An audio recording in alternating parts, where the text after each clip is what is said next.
देखिए, पैगंबर मोहम्मद को से मोहब्बत के नाम पर, मोहम्मद से मोहब्बत पर किसी को कोई एतराज नहीं है, लेकिन उसके नाम पर जो घृणा का वातावरण बनाया जा रहा है, जिस प्रकार से देश के अलग अलग हिस्सों में tool kit gang strategically conspiracy के तहत जो है, और हिंदुओं पर, पुलिस स्टेशनों पर, हिंदू बस्तियों पर और पुलिस कर्मचारियों पर, पुलिस अधिकारियों पर जिस तरह से हमले कर रही है।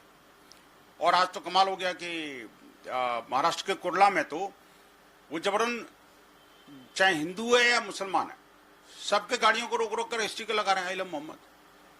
क्या मजाक बना रखा है भाई। ये 4 सितंबर से शुरू हुआ ये कॉन्स्पिरेसी थ्योरी,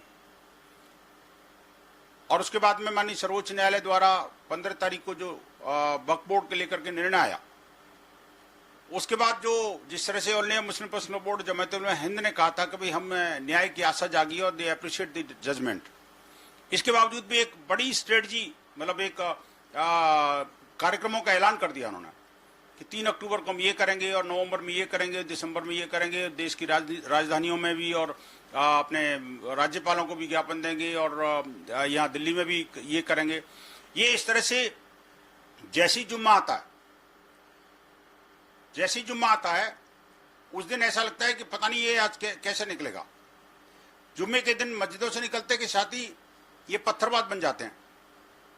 अनेक ऐसी घटनाएं देश के अंदर हुई हैं, और अभी भी जितने भी ये उत्पात होते हैं ज्यादातर जो है जुम्मे के दिन होते हैं। और ये जो स्टिकरिंग कर रहे हैं, मैं कहूंगा अगर लगाना है तो अपने वाहनों पर लगाइए, अपने व्यापारिक प्रतिष्ठानों पर लगाइए, अपने घरों के बाहर लगाइए, आइडेंटिफाई करिए, हमें कोई ऑब्जेक्शन नहीं है।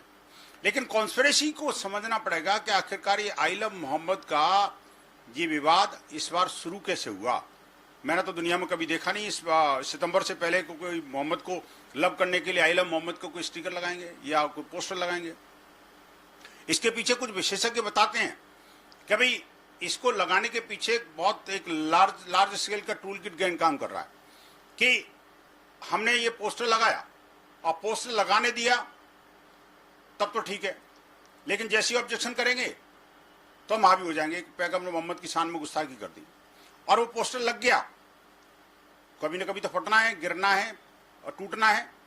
जब नीचे आएगा, जमीन पर आएगा या कोई कूड़ेदान में चला जाएगा या नाली में बह जाएगा गलती से, तो हम सरतन से जुदा की गैंग लेके खड़े हो जाएंगे, पूरे देश को जलाएंगे। ये जो कॉन्स्पिरेसी है ना, बड़ी गहरी कॉन्स्पिरेसी है, उसी के तहत ये काम हो रहा है। इसको समझना पड़ेगा। देश भर के शासन, प्रशासन और सुरक्षा एजेंसियों के लिए भी एक बड़ी चुनौती है। अभी जिस तरह से उत्तर प्रदेश पुलिस या महाराष्ट्र की पुलिस ने कार्रवाई की है, कार्रवाई से पहले तो कोई नहीं बोला, जैसी कार्रवाई हुई तो सारे का सारा इकोसिस्टम इनका चिल्ला पड़ा। और ये साहब पत्थरबाजी का जवाब कोई लट्ठबाजी है क्या? बुलडोजर क्यों चला दिया? तो क्या इनकी आरती उतारी जाए? मैं पूछना चाहूंगा, आखिरकार ये जो कॉन्स्पिरेसी है ये हिंदू त्योहारों के बीचों बीच में क्यों लेके आए? जैसे हमारे त्योहार शुरू हुए, इनकी कॉन्स्पिरेसी शुरू हो गई। त्योहारों को डिस्टर्ब करना, आपसी सामंजस्य और सौहार्द को समाप्त करना, उत्पात मचाना, आतंक मचाना, शो ऑफ स्ट्रेंथ करना, हिंदुओं को डराना, त्योहारों में खलल डालना, ये सब इनका एक लार्जर कॉन्स्पिरेसी का हिस्सा है। इसको समझना पड़ेगा और समाज को भी चौकन्ना रहना पड़ेगा।